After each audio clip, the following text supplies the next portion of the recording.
Liquor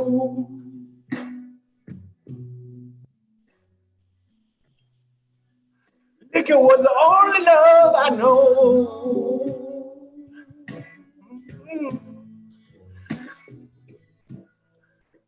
Would you rescue me from reaching the bottom?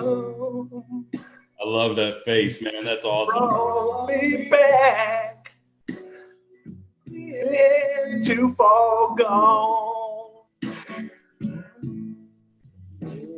Smooth as Tennessee whiskey. You're as sweet as strawberry wine. You're as warm as a brandy. Honey, I stay stoned on your love all the time. My man. That was amazing. And when you said that that was the song that reminded you of me, you know, it all makes complete sense now. Oh, my man, Andy Bailey. Welcome to the greatest machine, my brother. How you doing? I'm so happy to be here. I even made a little hashtag for you on the, you know, the color matches and everything. So we're all set for the day, man. Oh my gosh, dude. Guys, welcome to the Greatness Machine. I'm your host, Darius Mirshahzadeh. And today, boy, do we have a special guest to cap off a freaking amazing week. We have Andy Bailey. Welcome to the show. I want to start off with a little bit of housekeeping, and then we're going to get going here.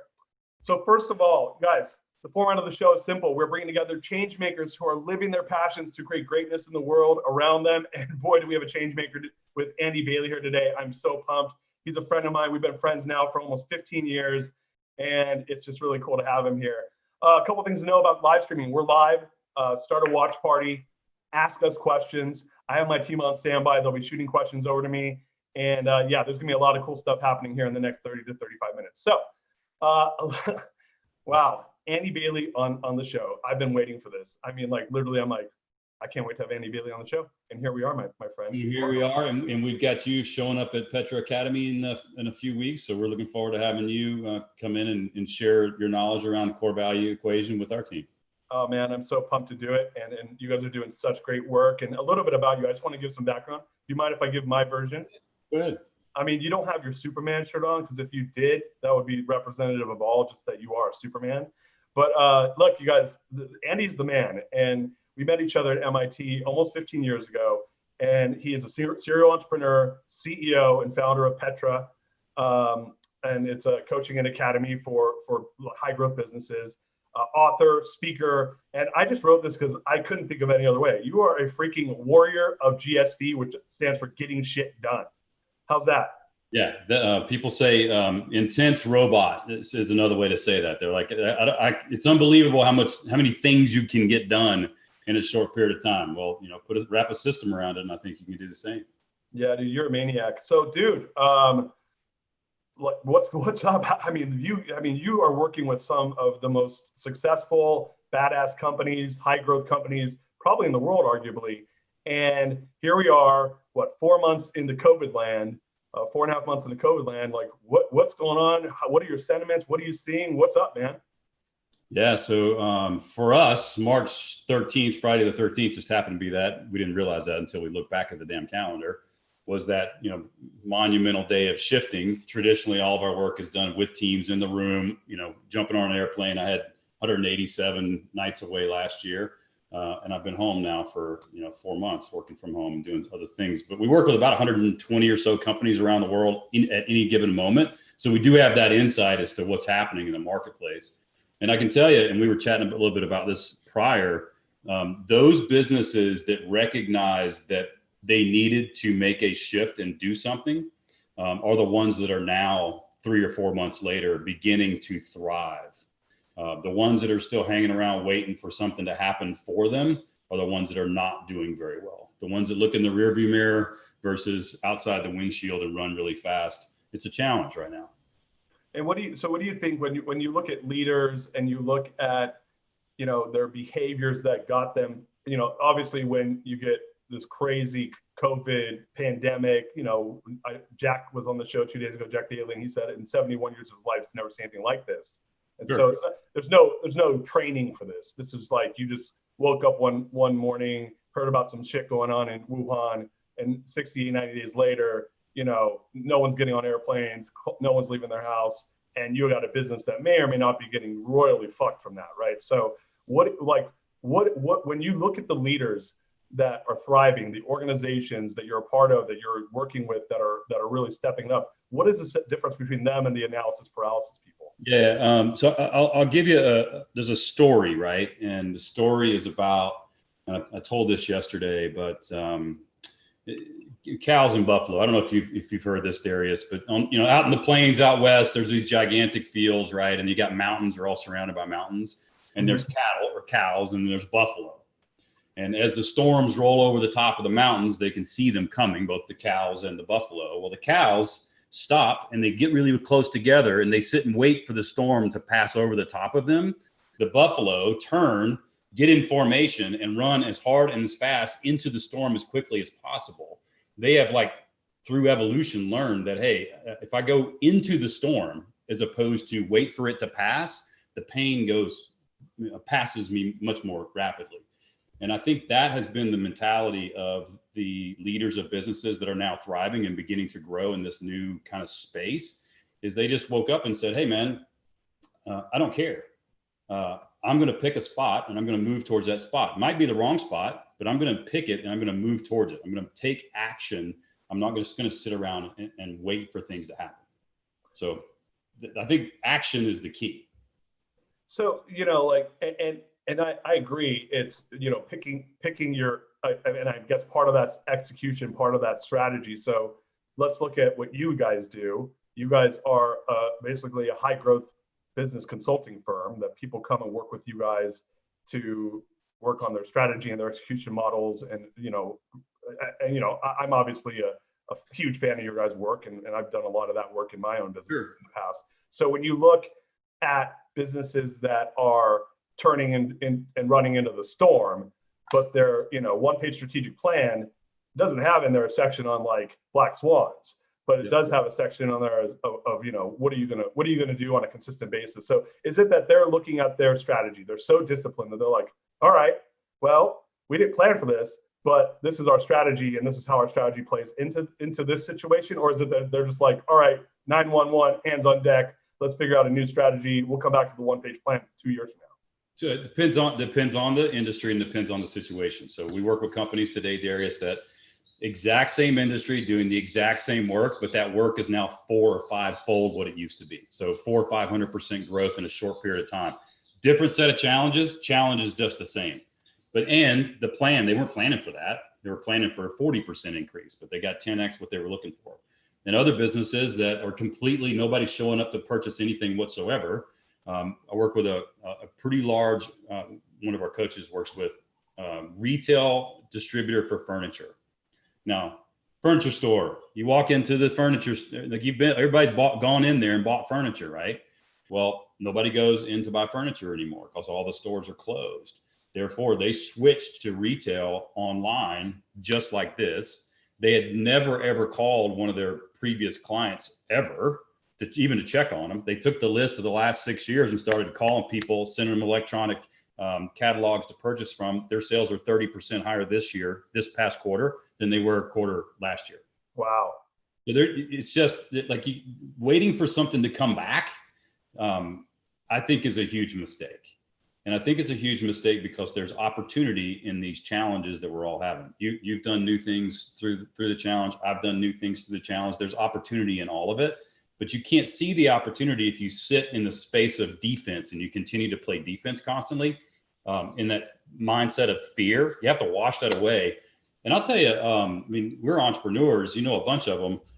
We've never been really afraid to go do stuff. We've never had 80% of all of the data and the information. We just pick spots and we start moving towards it. So it just kind of dumbfounds me that people are stuck in this space now when that's all we've ever really known anyway. Like, we create our futures.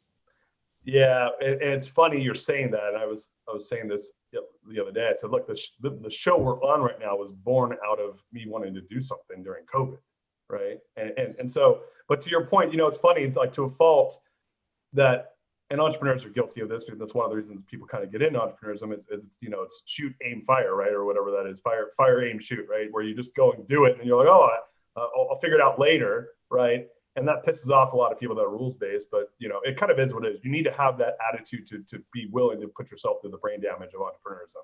But so my curiosity for you is, if that's how most entrepreneurs are wired, and it sounds to me like your clients are, especially like, you're getting a specific vantage point in the sense that people that are going to work with you are going to probably be more progressive in that sense. So when you look at your 120, you said 120 clients? Yeah, about right. That. When you look at those 120, what percentage of them are doing what you're running into the storm versus sitting still? All of them are running the storm now. Got it. Okay. It wasn't the case, March the 15th. We had to take them through a lot of defensive activity in the very beginning. We actually call it DSRO, defense, get the stabilization, go through a reset phase. Where are you going? What's the path to get there? And then start playing offense, and then iterate, knowing, and you said this, that there's going to be a lot of testing and a lot of learning. Like, we're going to do a lot of things that are going to work, and we're going to do some stuff that's not going to work. And just being really clear with, and when we're building a business, we're going to be testing and learning and testing and learning and testing and learning. I think the major difference, and I know I experienced this personally, was, you've made mistakes in businesses. I've made mistakes in businesses, right? We blew them up ourselves, right? When it's our own fault, it's pretty easy to get back in the game and go, man, that kind of sucked. I did that wrong, and get back into the game. Whether it be just losing a team member, somebody quits, or a client, like all that stuff we kind of deal with all the time. But this is one of those times where we look at it and go, well, man, I didn't do anything wrong. I didn't screw this up. It's not our team, we were rocking, and this thing kind of came out of nowhere. And I think that's where we get hung and not move forward, right? So we're in the shit. We're in it. It ain't going to change. Like, make some decisions, pick some targets, and start moving. Yeah, it's funny. Like, you just made me think of something, because a lot of times I think also when people look at entrepreneurism now, maybe compared to 20 years ago, it's kind of like this rock star thing, right? Like, oh yeah, you ask so many people, what do you do? I'm an entrepreneur. And you're like, okay. And they maybe they are, maybe they're not, but there's a lot of people who have jobs who are entrepreneurs that I've found. But anyway, so it's almost like a label, right? Like it's like something that people aspire to be, which is very cool. Like I love entrepreneurism. It's, as I know, do you? But I think this goes to show something that I've found, which is everyone always looks at successful entrepreneurs and they only look at their success. They don't look at what it took for them to get there, right? And so it's that old saying that success is many fathers and failure is an orphan, right? But I think this is a perfect example that, dude, 50% of that shit's luck, right? 50% of success in entrepreneurism is luck, and you don't have control over. You could be running the best damn hotel chain in the world, like crushing it, doing every single thing right, and you're at 20% occupancy right now, right? So I think that kind of goes to what you guys do, which is focus on the things you can control, and then make sure that you're optimizing and really executing on that properly. So can you talk a little bit about the discipline of what you guys do? And this is a good context in COVID times, but talk a little bit around like your thoughts on the discipline of doing the right things, regardless of the luck, good or bad. Yeah. So we go through a little process, and this is on our website. There's a tool down there there's a tool for everything. Everything we do has got like a worksheet that you can walk through. Right. So there's a tool on there that everybody can download and put to use. But the essence of that tool is defining first your strengths and then defining your weaknesses and your trends. What are the trends in the marketplace? And that sounds kind of like, oh shit, we've done that 100 times, SWOT, sweat, all that stuff. But if you really think about it, if you're the hotel and you've got 20% occupancy right now, there are things that you do as a hotel. You said you run the most badass hotel chain in the world. There are things that you do that are your assets that you do better than anybody else. And you need to clearly understand what those strengths are, right? What are my assets? What do I have in my bucket to take to the market? And then define what's the trends in the market, right? So it may be that something that you do in the hotel business completely doesn't apply to hoteling, but it applies to something else that's exploding in the current trend, right? So you got to do an inventory of your strengths An inventory of your weaknesses that are inherent to our business that are not going to go away. Inherent to our business, not going to go away. And then just marry them to trends so that you can start making good strategic decisions. And to your point about luck, you're still going to make a bunch of mistakes. Oh yeah. My first business was an 18-year success. 18 years. I mean, that's like a freaking lifetime. It took forever. And there's a ton of mistakes we make along the way, but testing and learning and testing and learning and testing and learning. And mine was an 8-year failure. That's even a better story. 8-year failure, baby. We got a question. How can business owners make more time for big picture thinking, testing, and learning when stuck doing daily tasks? Yeah, so it's a choice. And this is one of my soapbox things that I get up on all the time. People tell me I have to do this. So what I hear in this person is, I have to do this, therefore I can't do that. And you're making a choice to do that. It's you make that choice every time you check that email or take that meeting or set that thing or choose to do something that's more working in than working on, right? Mm-hmm. So first thing that you have to do is realize that it's your choice. People make a choice to eat this versus go to the gym, or, do that thing versus this thing. And they, in their minds, they say, well, I have to. You don't have to. It's a choice. Realize that first. Second is make a better choice. Like choose to turn off all of your notifications, turn off all of your email, turn off social media or the television. Hell, if you've got cable TV in your house, you have time to go do more shit. So block the time and go make yourself do it. We used to have a mantra at our old company, at NationLink was our old company. And we said, do the big things first.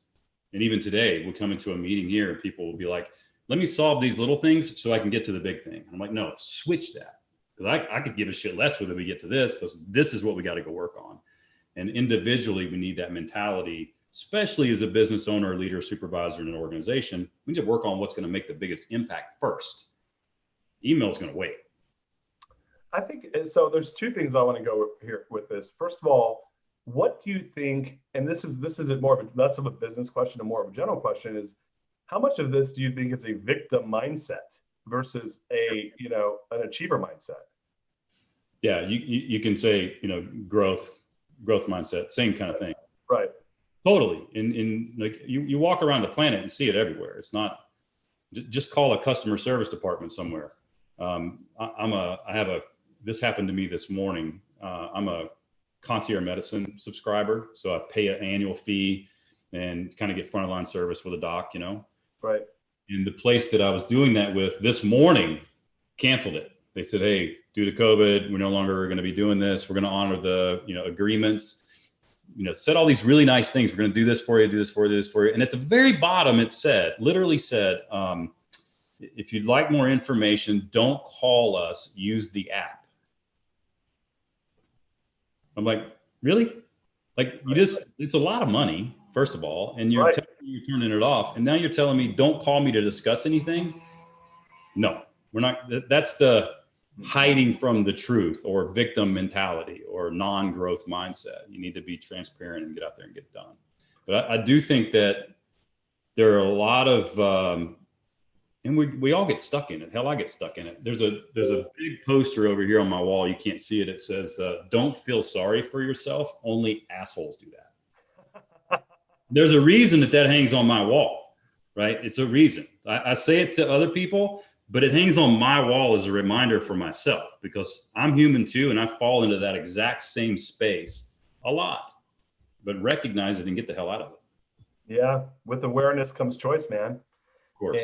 And that's where I love that, because it's funny. And you probably, I wonder, so another question I have for you is, I often find, because I'm on the phone with a lot of entrepreneurs and business people and friends who are, a lot of these are achievers and people that are pushing themselves.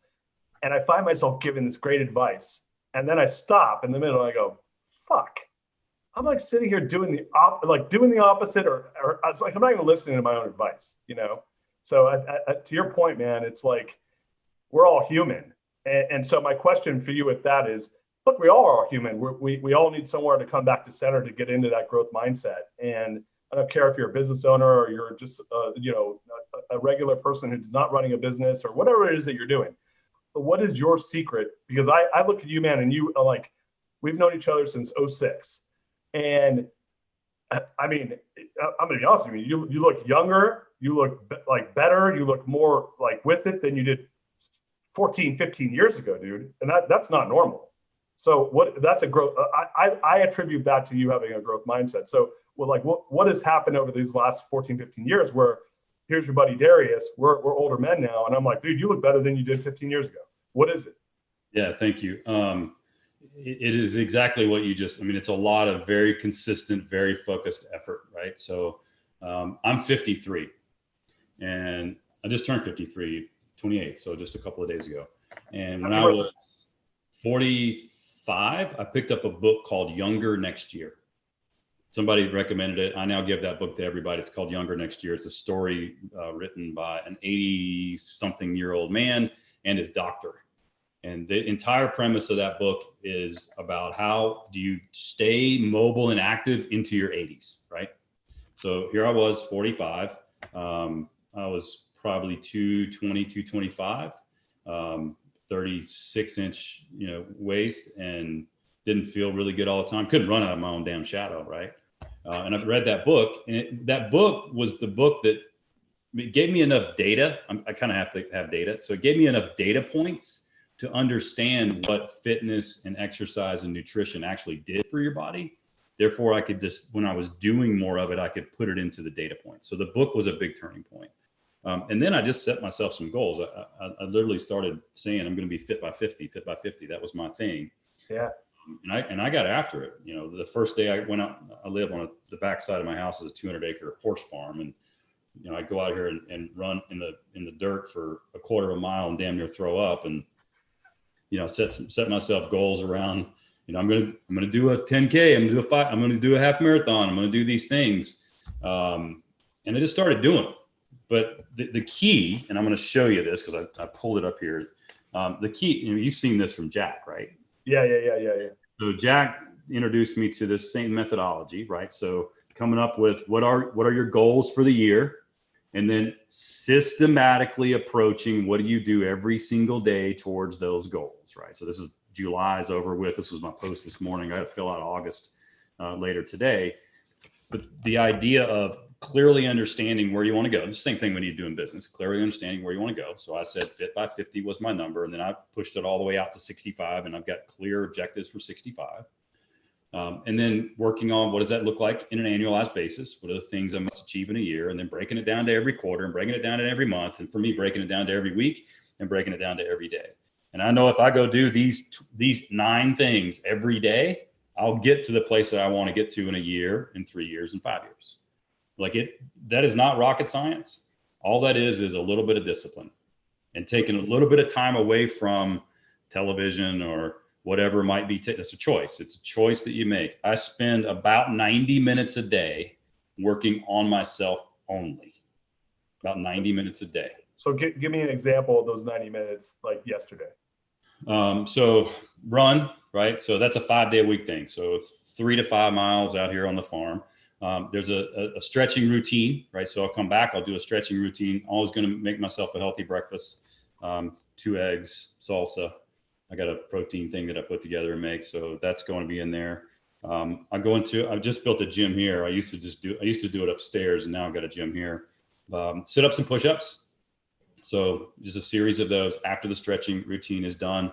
I do a red light therapy thing. So Juve light. So red light therapy, full meditation, right? So that the Juve and the meditation combined. So it doesn't take any more time. It's all that 10 minutes combined. And then I read for at least 10 minutes. So whatever I happen to be reading at the time, I'm reading the Disunited Nations right now, which is an interesting read. So 10 minutes of reading. And that's how I start my day.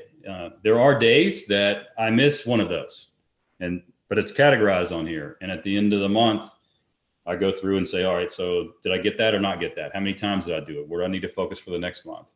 Nobody's going to get all of these 100% of the time. But I can tell you, after doing this booklet thing for 8 years, maybe, I can look back at the one I started 8 years ago, and there was a lot of very sparse and missed and blanks. And now, dude, it's just like huge amounts of things getting done. What is that book? What is that, something you can buy? Or? Yeah, this is just a calendar. Like, this just literally just a regular calendar that you fill in. Yeah, and then you fill it in. I mean, I created a whole methodology around what you fill in this thing. I'm doing a couple of workshops on how you do this. I'll invite you to one of them. Oh, I'd love it, man. That'd be so cool. So let me ask you, the vitamin D, is that part of this, the book? No, you're talking about this book, right? Yeah. Tell us a little bit about that. I got to show you something. My birthday, my daughter made me this. Oh, yeah. I think I saw that. I love it, man. By the way, happy belated. That's awesome. No, this is like I always say, I wrote this book because nobody wants to read. And you know this because I had to learn it. Some of the greatest growth I ever had is just from reading books. And Vern Harness used to tell me all the time, read these books. I was like, dude, I want to read the books, until he like jammed that in my face. And I started reading. Now it's somewhere around 50 a year. Wow. But this book I wrote literally to be 1 page per day. Like, it says at the top of the day you go to, and you just read that page. So like, just all you need is 90 seconds. Just tear yourself away. You read 1 page per day. There's 365 pages, one devoted per day. And this is just a daily, we call it vitamin B. So you take your daily vitamin B. Dude, I love that, man. We had another question that came in, I believe. Let me see. Sorry, I heard it. Here we go. How do you build up the resilience to stick with it while building a business? That's no difference in the resilience for anything else. The only way to do that is to go do it.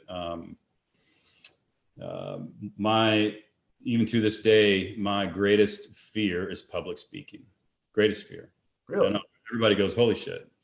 Yeah, because today I get paid, well, last year was on stage. Now it's a bunch of webinars 50 times a year on a stage. Sometimes those 1,000 people, right? So that, I've made myself do it. But in 1999, I was turning things down and frankly lying about things to get out of that. So I knew that the only way for me to get through that was to do it. So I set myself a goal and said, I'm going to speak 3 times to at least 15 people every quarter. Like, even if it's just some dumbasses in a bar that'll just listen to me for a minute, right? So building that resilience is simply just about doing it. Like, you got to get started. You got to move small. There's a really good book called Mini Habits. The only way to do it is to do it. So resilience is just going to come from doing the thing. The other insight I'll say on this is I'm a 14er.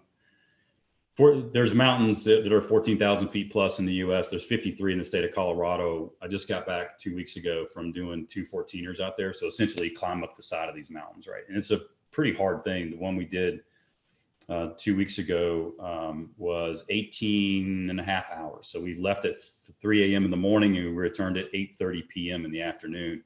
And we didn't summit because we got caught in a hail and lightning storm up there. So it was a really, really grueling day. It takes me about 2 weeks just to get over the pain. Point is, those sort of hard things that you go through, going through COVID is going to make resilience is going to be stronger on the other side, but doing hard things allows you to do hard things.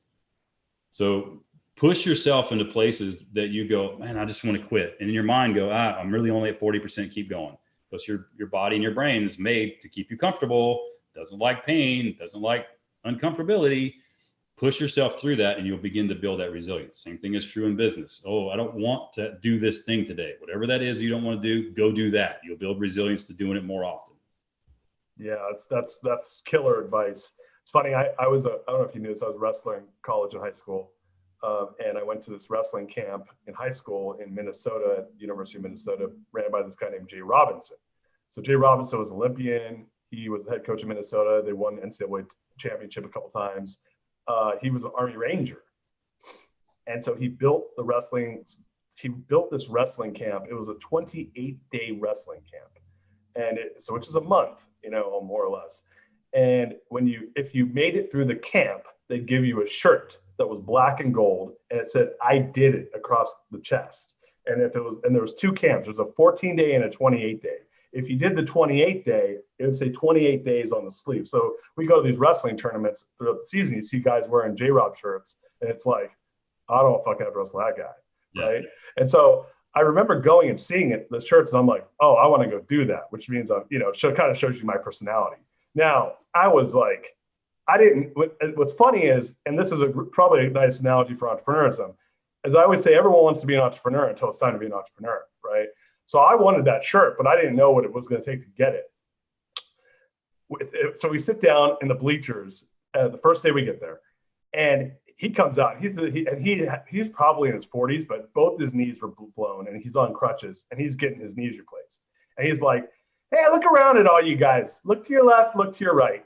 And we're, I think I just turned 16 years old, and there's 13 to 17-year-olds at this camp. He goes, 30% of you aren't going to be here in a week. And I'm like, what is this? I'm like, I'll be one of them that's still here. Everybody thinks that. Everyone thinks that. Dude, I kid you not. A week later, 30% of those kids went home. And and my roommate who's my best friend, called his dad to go home.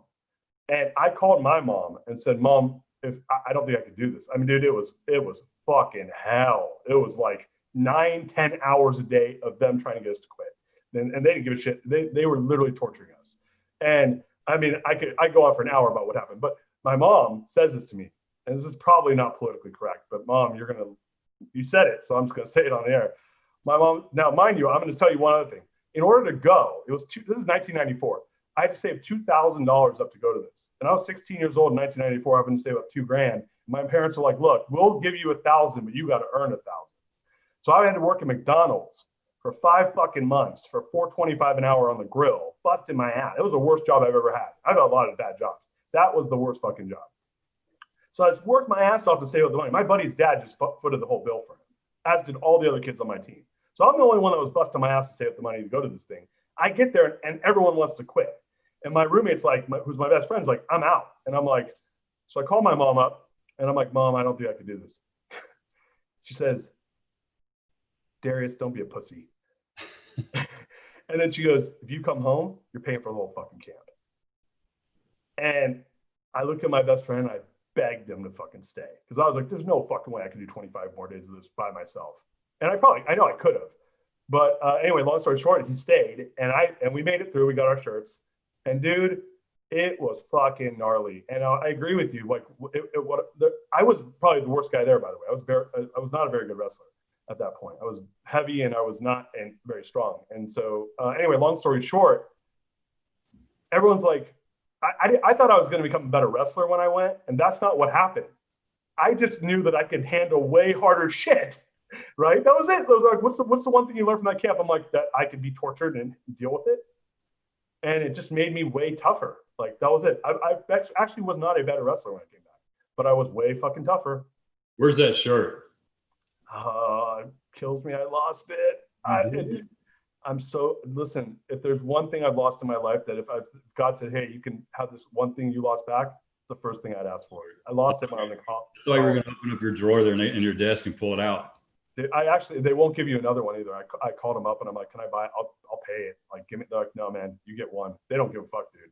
So it's cool. I see these kids. I'll go to wrestling tournaments because my buddy who almost quit is now a wrestling coach. And I go to these tournaments. I see these kids. It's like, mine said 1990. It says the year you graduated. It said 1994. I see these kids. It's like 2018. Yeah. I'm like, I got one of those shirts like 30 years older than that. Yeah. Anyway, man, you nailed it, man. Like we're conditioned to want to be in a state of homeostasis, you know? Well, it's biological, man. I mean, you're built for that. Your body, your brain, everything operates around comfort. I mean, you get hot, you want to be cool. You get cold, you want to be warm. I mean, it's biological, and you can choose. Like, we have free will as human beings. We can make a choice to not listen to this and to keep going when it hurts, we can just fight through it ourselves. But that's how you build resilience to everything else. If you just kind of give up when things get tough, you're always going to give up when things get tough. And shit, man, things are always going to get tough. Always. Yep. I would say like a lot of people, they when they're running their businesses, they're like not planning for like these bad things to happen. And for me, I'm always, when things are good, I'm just looking over my shoulder. I'm like, when's the bad thing going to come? Like, when is that bad? When is that thing that's not supposed to happen going to happen? Because I know it's going to happen. I mean, dude, I'm 42 years old, man. I'm a relatively young entrepreneur, dude. I've lived through like 3 or 4 black swan events already. So what's the next 3 or 4 that are going to happen? Because as far as I'm concerned, we had a great recession in 2009. I was a subprime mortgage lender when that happened. We had 9/11 when I was 24. We just had this shit just happen. I mean, like, this is crazy. So what's the next 3 things that are going to happen? I'm like, I expect bad things to happen. And I think that, to your point, like, you got to build up that resilience, because I think quitting is a habit. Totally. You take the easy way out. I wrote this for you. Don't wish it were easy. Wish you were better. So let me just ask you this, because we're running out of time here. I have 3 questions, but my first question is, what do you think if you were to give like other business owners or your kids or just people advice in general on getting through this next thing, what's the mindset you want the loved ones and the people you care about to have through this? Yes. All right. So this is what I've been saying to as many people that will listen. And it's an old Brian Tracy thing. And he says it like this: improve one. Now, immediately when I say that out loud, probably what you think about is, who do I improve? Like, I'm going to pick one. And that's not what he's saying. He's saying improve one. Improve yourself. Like, look inside yourself and find ways for you to individually get better. And just think for a second, if we had 7 trillion people doing that every day, as a society, we begin to raise, right? So that's what I would tell people. You got to stop looking at the outside and look at yourself first. What am I going to do to improve myself and move through what's in front of me as quickly as possible? It goes back to the buffalo, right? So, what are you going to do? Like, you just going to sit there and wait, or are you going to make some motion and move, make some decisions, right or wrong, and start moving? Take action. I love that, man. My second question is that, you know that I got this bad boy coming out. Yeah, man, I'm excited. Dude, thank you. You were in parts of the story. Like, you lived in parts of the story. So when you read it, you'll be like, I remember when that happened. Yeah. There's a lot of BOG and GOT in that book. How are you leveraging your values right now? Like, what are you doing with that? I probably am referencing these more now than I have ever in the past, because there's, we have one that's, I printed them off, so I have them here for you if you want them. But see around the curves, anticipate the needs and pre-fill them. I've got your back no matter what. That's one that we talk about all the time. And we're using these in context more now about what's going maybe incorrectly or not as correct as we would like, in order to make those adjustments, internal with our team members and also with the people that we work with.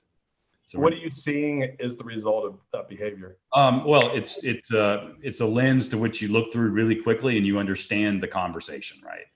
So it's like, hey, we have a core value that says this is the behavior that I see. I don't see that that's in alignment. What do you think?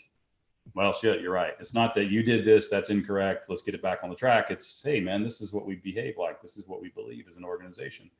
Because no different than what we've been talking about, this action-oriented stuff. No, try, only do is the number one core value on this list.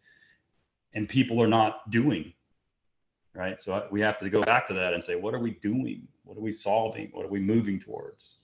So yeah, core values for us internally and for all the organizations we work with are key. And we're excited to have you on with our team to get better at it. Oh man, I'm pumped. I've been talking to a lot of people who are in the world of working with folks who believe in the values, and they're just like, I just feel like there's some ether in the air on the values right now. Like, people are understanding that this can become the language for decisions, and this can become, and it's not just, I think it's getting past the point of the early adopters at this point. And that's where I think we're in the early majority, and that's huge. That's why I'm excited to do it with you guys. Last question. Last meal on earth, man. What's your last meal on earth? Oh, so I don't have to get on a scale or like run the next day? Dude, you're done the next day. Like, you don't get to eat anything ever again. You're not even here anymore. There's a place here called Mojo Tacos. I actually had it on my birthday. And and they make the best tacos, and their salsa is amazing. So chips and salsa and lots of tacos. And you can have drinks and stuff too. So would there be a drink of choice? Tequila. So I'm gluten, wheat, and sugar and dairy free. Oh wow, okay. I don't, all that other alcohols, but tequila, I can have tequila. It's on the list. So really good tequila. Are you gluten, dairy, and what was the other one? Sugar free by choice or by like allergic reasons? No, it doesn't bother me. So I started doing genome, gut biome, blood, Dutch testing probably 3 or 4 years ago, and found out that there was inflammation in my gut, but not in my body. I was managing it incredibly well in my body, but in my gut, and it was caused by gluten, wheat, and dairy. So I don't have a reaction to it. It doesn't make me sick, but all my markers change when I don't eat that. And early on during COVID, being at home with a lot of home cooked meals and things like that, I kind of got away from that. And then my markers changed again. So it was like proof automatically. But again, it's data for me. I'm doing this every quarter, some things every month, and I can see exactly what's going on. So I make those adjustments in my health and my lifestyle to match them for longevity's sake. Got it. So I shouldn't have sang the Tennessee Whiskey to you because of its gluten properties or barley. What is it? So we have this field out back, and every year there's a big festival. Not this year, but most years, called Pilgrimage. Okay. And if you saw Chris Stapleton and Justin Timberlake sing that at the CMA Awards 5 or 6 years ago. No, I didn't. I will though. So I got to see them sing that song in my backyard.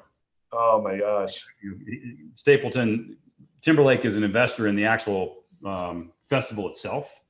So Stapleton was singing, Timberlake got up there, they jammed out. So it's a 2-day thing. It happens out here. I'm hoping they'll bring it back. It's pretty awesome. How did they compare it to my version of it? Well, I was drinking a lot of tequila, so it was pretty close, I think. Oh my gosh, man. Andy Bailey, I'm so pumped that you spent some time with us today. Where can everybody find you? Website, petracoach.com. If you need something from me personally, just send me an email, andy@petracoach.com, Petra coach.com. Very simple. Yeah, you guys have such a badass website. There's so much there. Guys, go check out Andy Bailey. I don't care if you're an entrepreneur or not. If you're an entrepreneur, you're a fool not to check out Petra Coach, because they really are kicking ass and doing some amazing stuff with teams and with companies. But yeah, go check out Andy Bailey. He's all over the web, petracoach.com. My man, dude, if you were here, I'd give you a big fat ass hug. But thank you. This has been really fun. Save it up. Yeah, I will. I will. It's gonna be I'm gonna break your arms or something when I see you. Guys, thank you so much. What a wonderful week.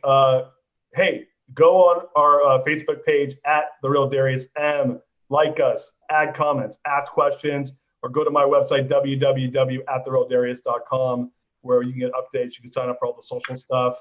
And look, we're about 6 weeks out from book launch, so we're gearing up pretty hard here, and I'm really going to be leaning on everyone for a lot of support. So have a great weekend. I'm going to be celebrating my son's birthday, and then I'm off next week. We got Cheryl Beth Kukler, who Andy. She's on Friday next week, but I'm out. I'm in San Francisco, so I know you guys are going to be everyone's going to have withdrawals from my singing and my wonderful personality. So you're just going to have to deal with it. But I'll see you guys next Friday. Peace. See you guys. Later, dude.